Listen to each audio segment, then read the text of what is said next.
सागर जी मुनि महाराज की,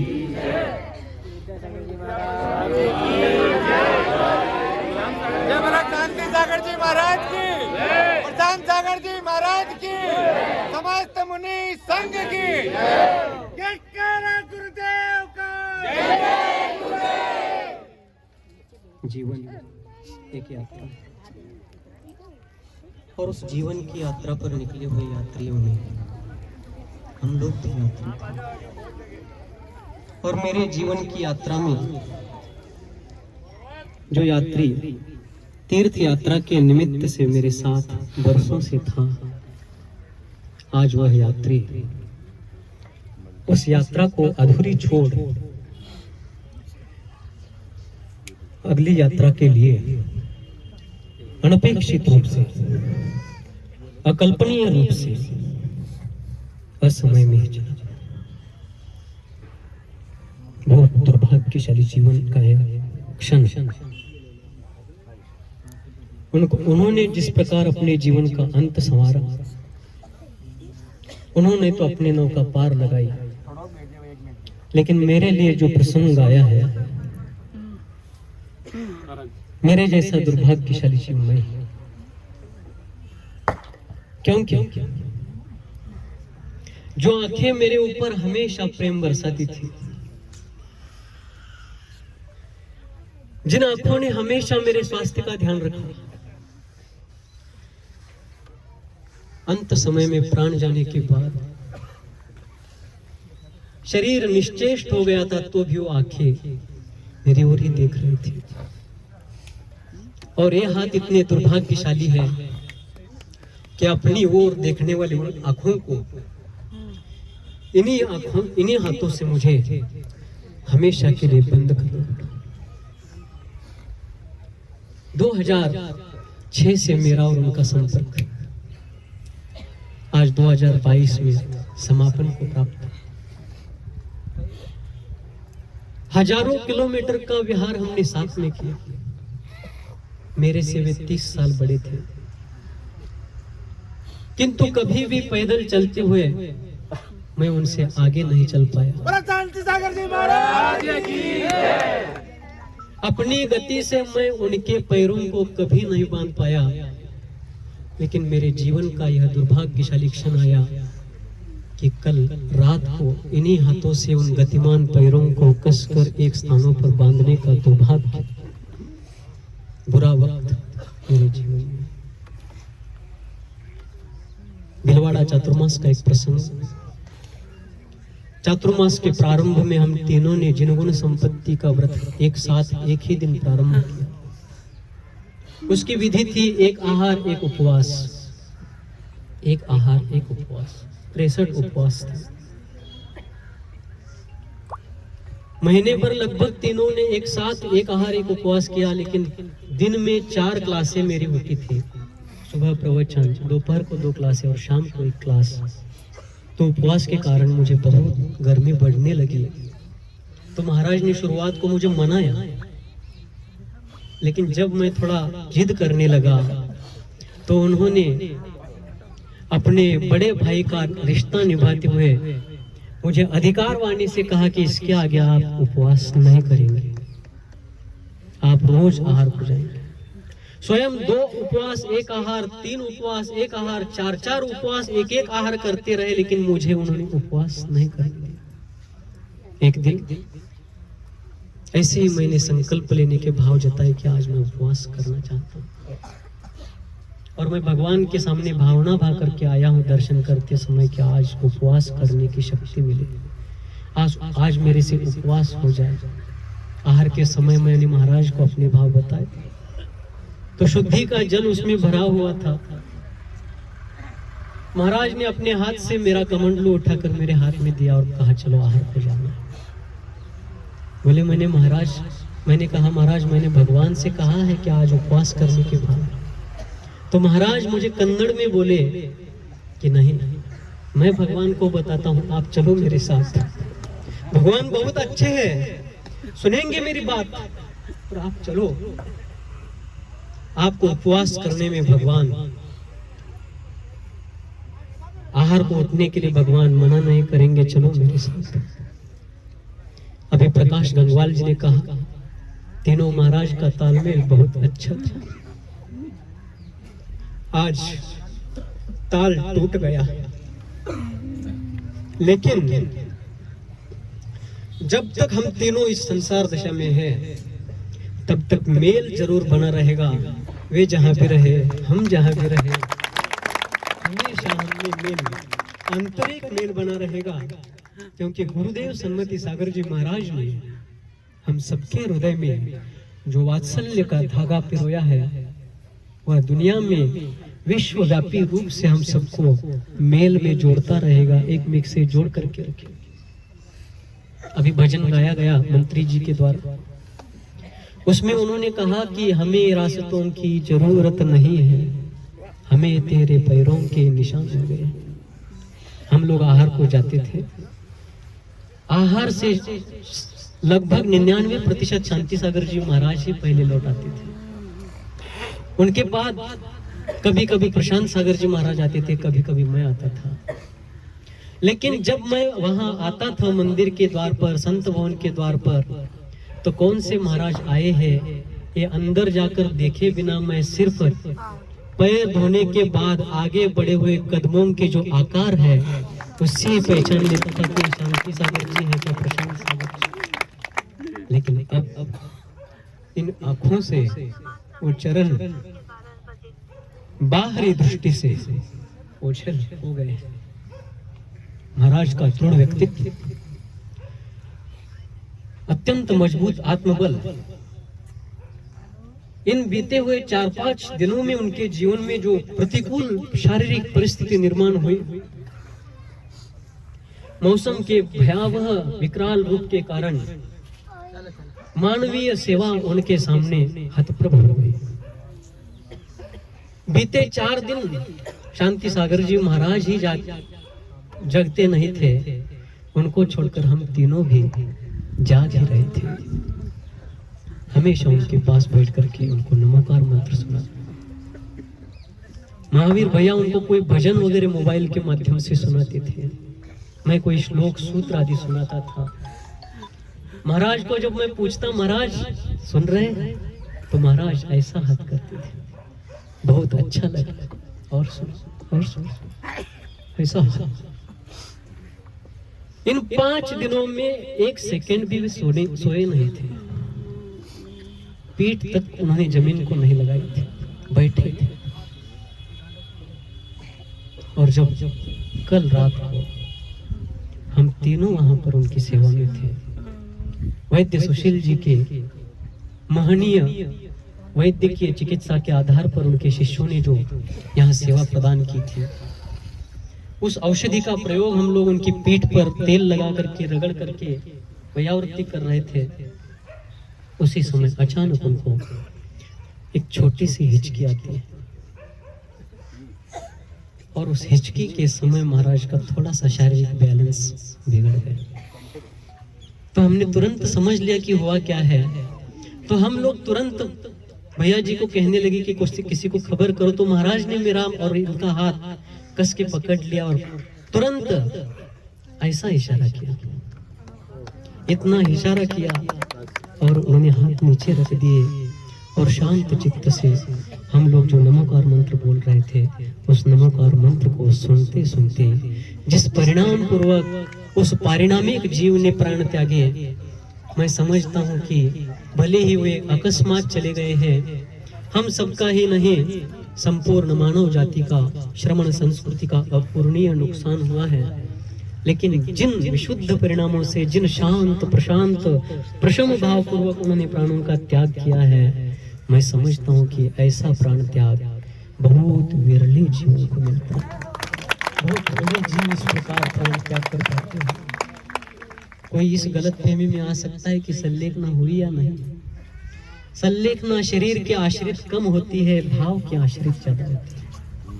और शांति सागर जी के भाव क्या थे, इसके लिए किसी ब्रह्मा की जरूरत नहीं है। इसके लिए स्वयं शांति सागर इस विश्व के लिए प्रमाण है, क्योंकि वे शांति सागर ऐसे मिट्टी के बने थे जिस मिट्टी में चारित्र चक्रवर्ती आचार्य देव शांति सागर जी महामुनिराज को आचार्य पद प्रदान किया गया था।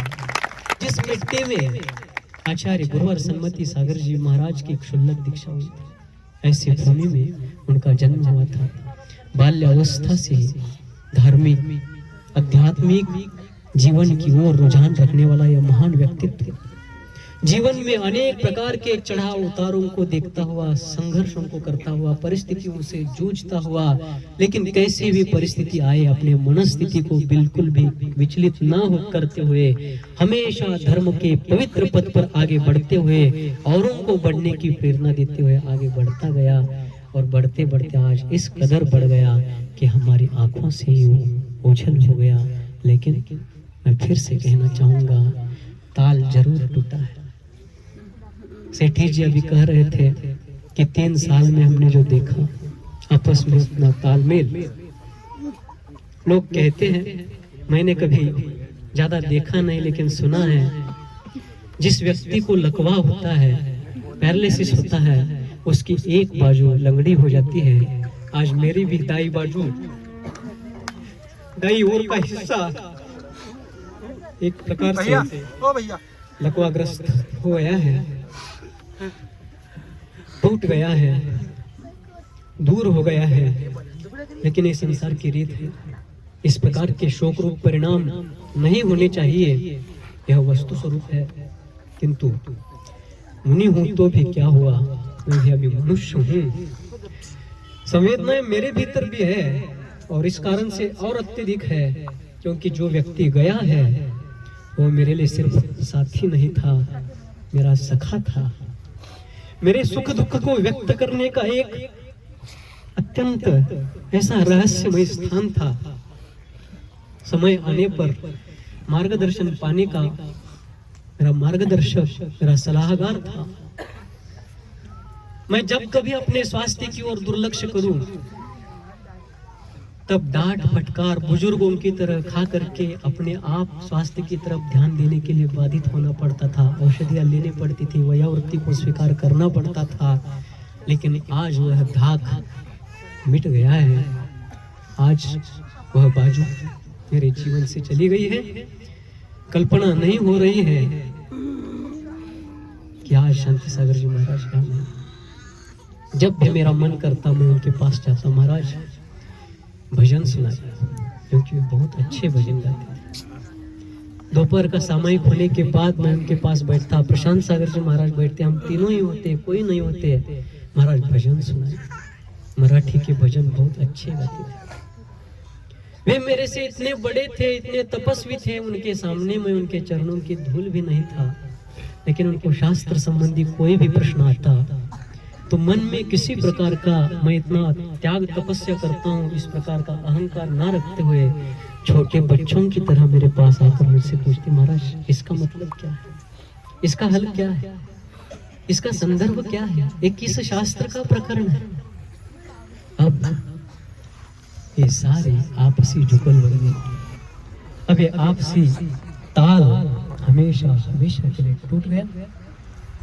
लेकिन मैं विश्वास के साथ कहना चाहता हूँ, जिन परिणाम पूर्वक उन शांति सागर जी महाराज ने प्राण त्यागे हैं, आज हमारे बीच में वो जरूर नहीं है, लेकिन अभी भी या तो अकृत्रिम चैत्यालय में है या सिमंदर भगवान के समोसर में बैठे हैं। इस अग्नि में जितनी दाहकता नहीं है, उससे कई गुना दाहकता उनकी तपस्या में थी। उस तपदाह के बल पर उन्होंने अनादिकाल से बंधे हुए अनेक कर्मों का बहुत तीव्र गति से क्षय किया था। आने वाले कुछ ही भवों में निश्चित रूप से वे महात्मा, वे महान साधक तपोपूत मेरे गुरु भाई पुनः रत्नत्रय के पवित्र मार्ग पर आरूढ़ होते हुए आगामी कुछ ही भवों में इस अष्ट कर्म को नष्ट करके मोक्ष सुख को प्राप्त करेंगे, यह मेरा विश्वास है।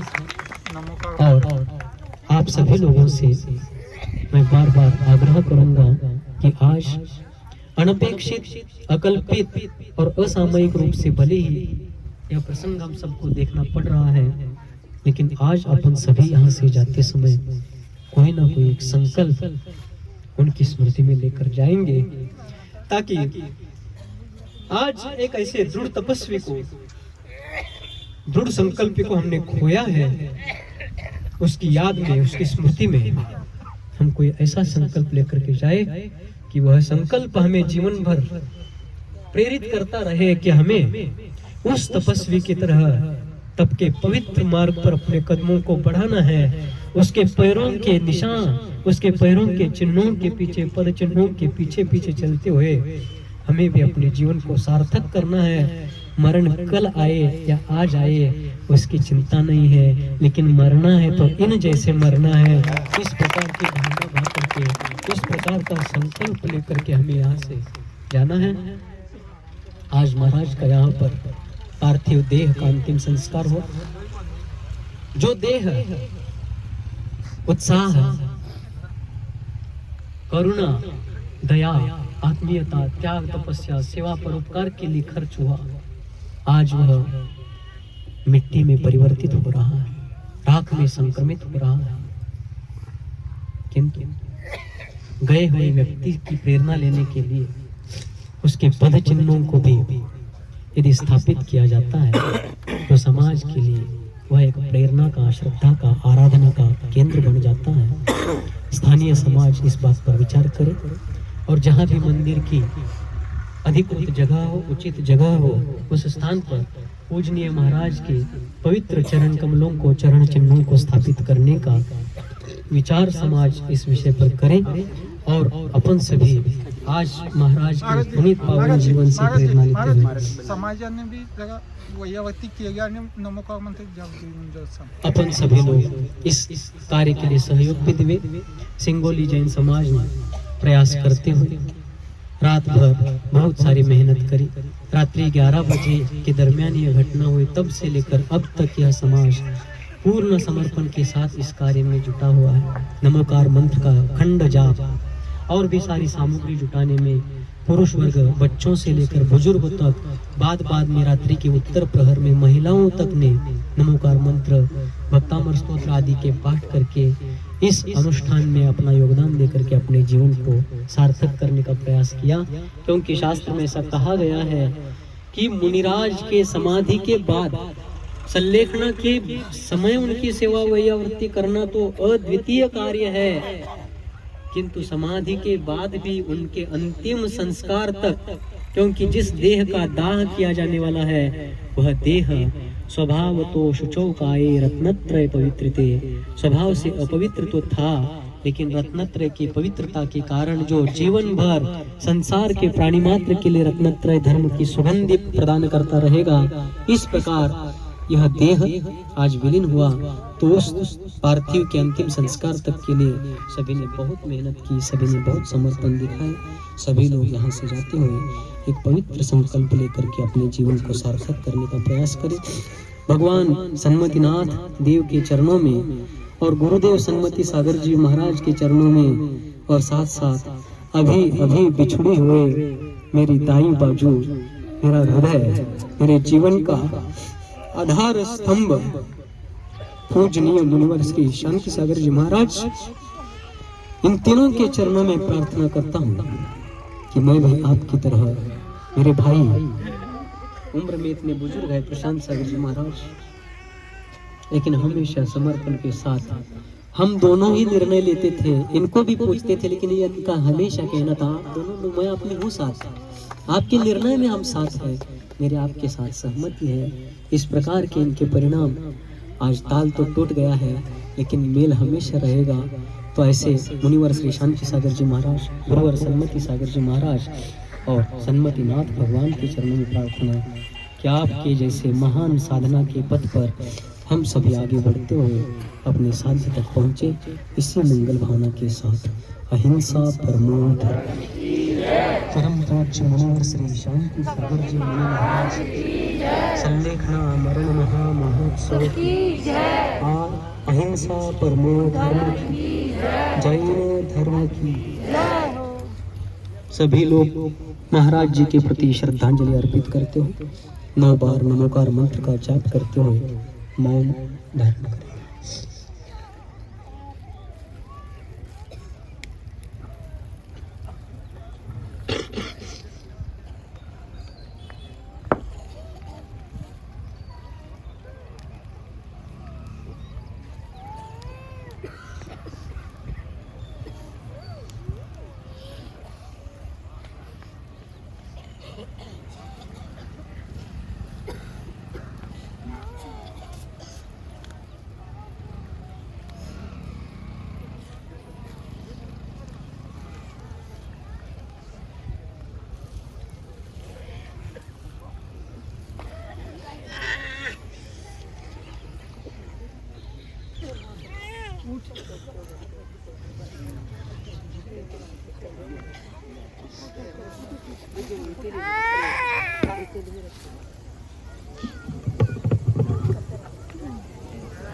केवल मुनि निर्व्यापक मुनि विद्यासागर जी महाराज की, मुनि प्रशांत सागर जी महाराज की। एक सूचना, जैसा कि अभी महाराज जी ने अपन आप सभी से कहा था कि महाराज के जरूर